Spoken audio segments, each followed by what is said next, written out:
Hello and welcome back to my Kansas City Royals series here on Out of the Park Baseball. We are 31 and 26, and today is the first year player draft, but we've got a lot to talk about. So first, let's start with the injuries. Only one, and it is kind of a serious injury.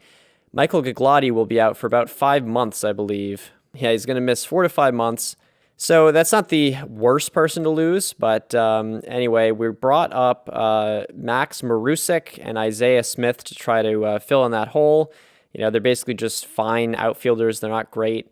But Akil Badu, he is going to be our starting center fielder. So he's been playing a little bit, and as you can see, has not been too good, but hopefully he can turn that around. But anyway, offensively, generally we're doing pretty well. So Griffin Conine is really turning into a superstar, it seems. He's on pace for 50 home runs. He's hitting 340. So that is really, really good if he can continue anything like that. Let's see if he'd be interested in an extension. Nope, not yet. I don't blame him. Anyway, Vinny Toasty, he seems to be taking a step forward. I keep forgetting how young he is. He's still only 23 years old. He made his major league debut at the age of 21. But you can see those offensive numbers, especially the slugging percentage, getting better. He's actually an above-average offensive player, so that is great to see. Kapazu, I think that bat is starting to get a little bit slower. He's still got the power, but you can see his batting average and on-base percentage have really fallen quite a bit. Madrigal seems to be taking a step forward, which is another really good sign. You know, he's by no means great, but he is now above average offensively. So Diaz and Prado kind of speak for themselves. They've had fine seasons, but nothing to write home about. Goldschmidt, I guess it's good to touch on him. His power seems to have diminished, at least to begin the year. Now, he's had slow starts before, so who really knows? Thankfully, this is the last year of his contract, and his ratings seem to be good. So even if things kind of don't turn out the way that we want, you know, he's definitely been worth it. And that's fine. We'll have a plan B. There's no real issue there. It's really the pitching staff. Oh boy, I don't even know where to start here. So I started Shanowski in the starting rotation, and he's been not a disaster, is what I would say. He's going to be an unconventional pitcher because his stuff and movement is so good, and he's an extreme ground ball pitcher that's a sidearm pitcher.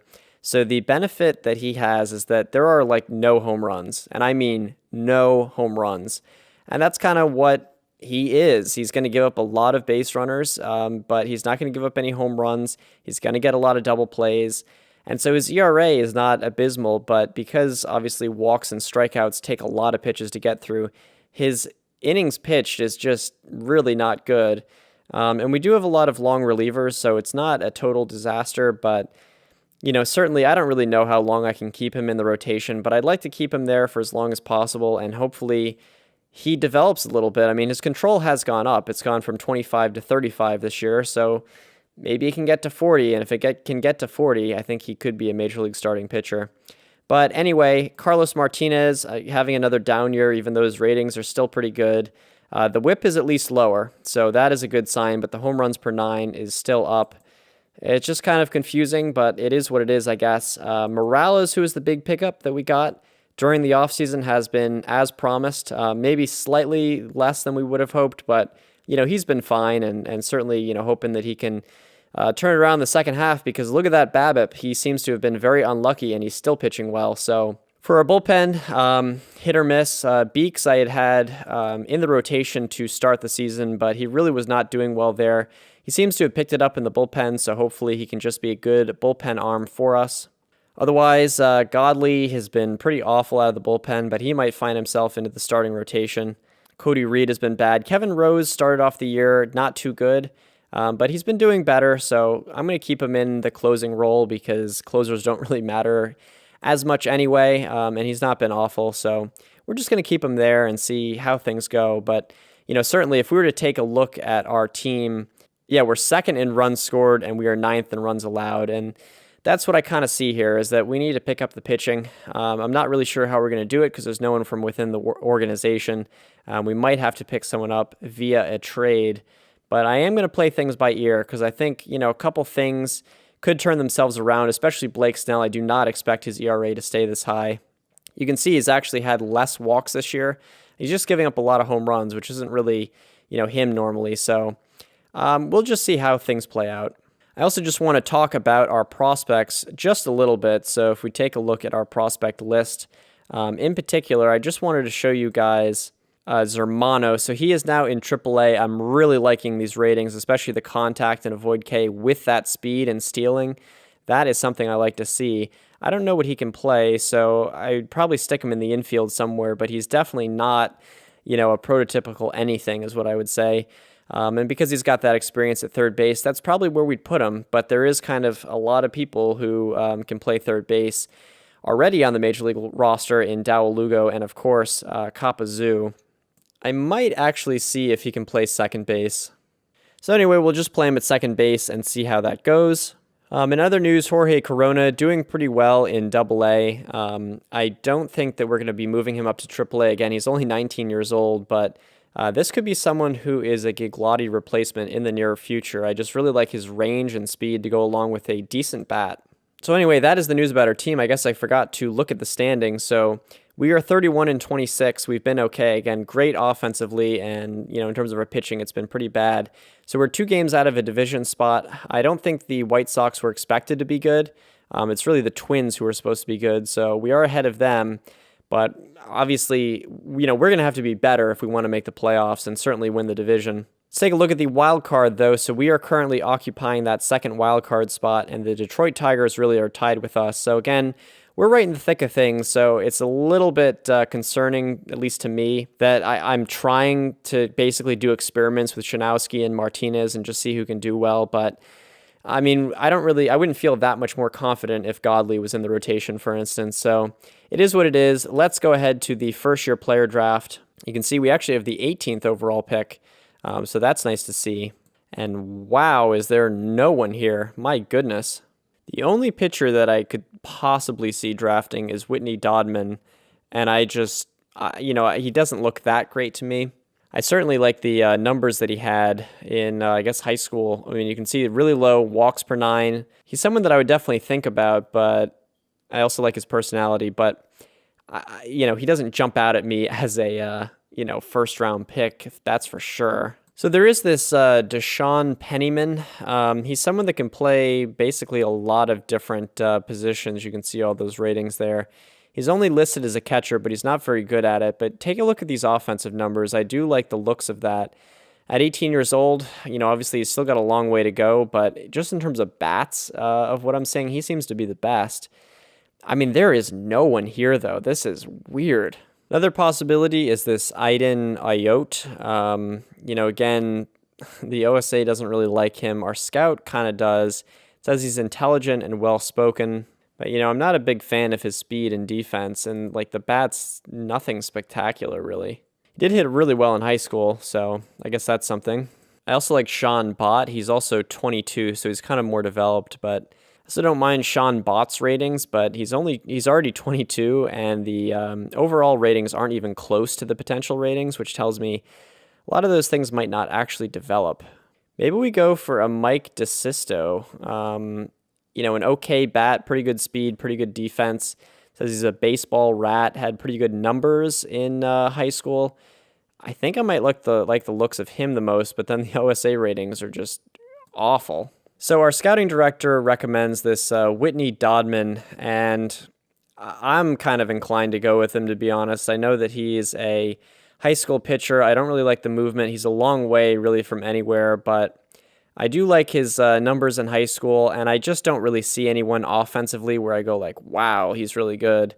I like the tireless preparation stuff. Yeah, so I think we're going to go with him, and then if Deshaun Pennyman falls, because he's got a pretty high demand, I think we'd go with him after that. So Deshaun Pennyman does fall, so we are going to be grabbing him, I believe. Let's see what our scouting director says. He wants us to get Josh Webb. I don't really think I'm going to go with Webb until a later round. So let's go with Pennyman. I mean, I like his ratings, so I think that's someone who could be pretty good at a couple different positions. For our next pick, our scout wants to go with Josh Van Sant. He would be a relief pitcher, and he's fragile, so I don't think so. This Mike DeSisto is still available.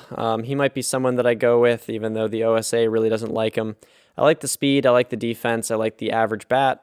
Yeah, so looking it over, I think I'm going to go with Mike DeSisto. He just kind of seems like a more complete player than what else is available. And he's a very easy signing, so that's always good. In the 4th round, our scout is still saying we should go with Josh Van Sant. Now, if I was going to go with a relief pitcher, I think I'd probably go with this Alfredo Madrigal.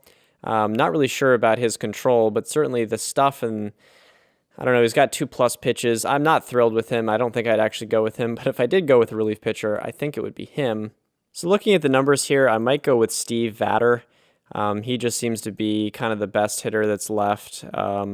Yeah, it's really funny how like little there is in terms of the amateur draft. Once you get past a couple of years in OOTP, I've kind of noticed that in previous versions of the game. If anyone knows how to turn that up, let me know, because I could find options to turn up the talent of other types of things like the international amateur free agents, but I couldn't really find just the amateur draft. So our scout also wants to get this Aiden Ayat. I'm inclined to agree with him. He's an impossible signing, but here in the 5th round, I don't really know who else I would get. So let's just draft him. And then I think I'm just going to complete the rest of the draft, let my scouting director do the rest here. All right, so we've simmed ahead a little bit to July 7th. We signed all of our draft picks, so that's some good news. Let's get all the good news out of the way. How about that? Because there's a lot of bad news. Signed our draft picks. We signed an international free agent, Arturo Espinoza, someone who our scout was very high on and was very cheap. We signed him for $1.8 million, so that saved us some good money. Now to the bad news. We've had a couple of injuries, so Carlos Martinez is out for 6 weeks. Is that a bad thing? Who knows? I mean, he hasn't been good for us anyway. And Kenan Shanowski, no surprise, he's also going to be out only a week or two, but he is going to be out. Now, in terms of our batting order, we're kind of okay everywhere except for center field. Gigliotti is still going to be out for another 3 months, so that means the whole rest of the season. Maybe he'll be back for the postseason, maybe he won't, but we are getting absolutely no productivity from any of our 3 outfielders who are taking over in Baду, Marusek, and Smith. The highest OPS plus of any of them is 65. So it's time to make a trade because we are 44 and 41. We're still only 3.5 games out, but we have to make a push, and I think that this is going to help. So the deal is with the Tampa Bay Rays. I'm a little surprised they want to do this trade, and we are giving up someone big, Kapazu. So he's someone who is fragile. He was injured for a lot of last season, still has that home run power, but certainly the offensive numbers are down for him. He's on a very affordable contract, obviously, only making $5 million this year and next year, so it'd be great to have him. However, the guy that we'll be getting in this deal is Jesus Armando Sanchez. You might remember him on the Tampa Bay Rays. He was kind of the cornerstone of their outfield, had a 6-win season last year, on pace for another 6-win season. He's been playing right field, but he can certainly play center field, and that would be where we would stick him. I think this would make us really a formidable force offensively. The guy only has 2 years of service time. I don't know if he's going to make his 3rd year by the end of the year. I think he probably will. So we'll have to go through arbitration with him, but that's okay. Only 25 years old. We also get Marqueto Casilla in this deal, who's definitely just a bullpen arm because of his stamina, but he's got a lot of things to like. Good stuff, good movement, good control. For some reason, he's only in A+ ball. He'll be in AAA, or actually, I might even call him up to the majors, but I think I might want to have him be in AAA for a little bit of time. But that'll help with our pitching as well. And we are going to be giving up Jeremy Kuntz, who is someone who we drafted last year in the 2nd round. Very good player. I am sure that he will be developing into something that is a major league bat. But, he's not a superstar because his speed and his defense is just not going to be good enough, given that his home run power is only 45 at the position of first base. So decent hitter, but, nothing to write home about. I think this is kind of a steal. I'm surprised again that they want to do this. But this is something that I really think it's a big deal. It could really turn around this season, even though we're giving up such a huge bat in Kapazu and such an affordable bat. But we're going to do this trade. Now, you might be thinking, well, what are we going to do at third base? And I've been taking a look at our prospects here. I think Zermano is basically ready to be called up. He has been hitting really well in AA and in AAA. If we're going to stick him at an infield position, I think it would be third base anyway. The guy's 21 years old. I think he's really coming along well, both statistically and in terms of the ratings. So I think that we are going to give him a call up to the major leagues. All right, so Zermano now on the major league roster. I assume that he will be the starting third baseman, and he will. So I think this is a much deeper lineup. Someone like Zermano hitting 8th. We still have Diaz 7th, and Sanchez fits right in that number 2 spot. Obviously, in terms of the pitching, we haven't solved that issue. I'm hoping that Godley pitches better. Maybe he was uncomfortable in the bullpen or something, but he did have a good start his last time out. I think that we're just going to sim ahead basically to the trading deadline. If we really can't figure out our pitching staff, then I will make a move. But I've been looking around. I don't really know what I can do. All right, so we have simmed ahead to the All-Star game. As you can see, Manny Machado was the MVP. If we take a look at the All-Star rosters, let's see who made the team for Kansas City. So Osmer Morales made it as a starting pitcher. No surprise there. And so did Griffin Conine. So we have 2 All-Stars. A little surprised we didn't have a third or a fourth. But yeah, back to the issue at hand. So for some reason, Francona wants Kevin Rose to be the closer and Shanowski to be the setup man, which is kind of frustrating because they're kind of 2 of our worst pitchers.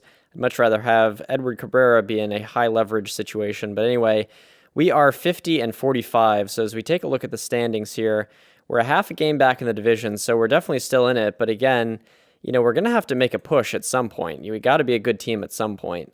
And currently we are in that second wild card spot. Really, again, it's just the pitching. It's not like we don't know what the issue is. I just don't really know how to fix it. Blake Snell, his ERA is at least coming down. Now it's 5.4. Morales is having a spectacular season. Skoglund and Beeks have been fine. I mean, I don't love that Beeks is in the starting rotation, but he is. And Godley has just not really been too good. You can see he's given up 4 and 5 runs in his last 2 outings. So he might be done with us. I'm not really sure. I might DFA him. I just got to figure out, who I would put in. Honestly, maybe I'll just try Cabrera in the starting rotation. Who knows? Right? I mean, he can't be any worse than Godley. Yeah, I think I will do that. So let's go into our game strategy here. Just see how that works. And then right at the trading deadline, we can make a decision about what we want to do. So we'll just see how that goes. Hopefully it goes okay. But I'm just going to pick it back up right at the trading deadline. All right, so we're here basically at the trading deadline. Cabrera has made 2 starts. He's been pretty sharp. 5 innings, 1 run, 6 2/3, 1 run, only gave up 2 hits in his last outing. I'm not really convinced that he can be our solution long term. But for half a season, maybe he is that solution. And the other guy that obviously we're still keeping an eye on is a pitching prospect, Axel Jimenez. His stuff really seems to be coming along. He's got good enough movement, good enough control, and a good enough changeup to be a starter. I don't really know that he's going to be that for us this year, but certainly his strikeout numbers have been pretty impressive thus far, although in the minor leagues, he's really struggled the last couple of years. So I guess we'll see. It's hard to know what to do. There's just not really a big move. I mean, think about all the big moves we've made, really. Godley was a really good pitcher. Morales was a big move. Carlos Martinez was supposed to be that big move. We only have so many prospects that I want to give up. And we only have, so many options in the big leagues of pitchers who are good. So I really think this is going to be the rotation that we have. We're going to have to figure out how to make it work. At least we've got what I would consider to be an ace this year in Osmer Morales. We really have not had that for quite a while, but that's going to be what it is, and we're going to have to stick with it. So hopefully this team can turn it around. Again, 54 and 48, we are a game and a half out of first place, and we are still in that second wild card spot. So I'm going to sign off here. If things are close in September, we'll have a September episode, but until next time, goodbye.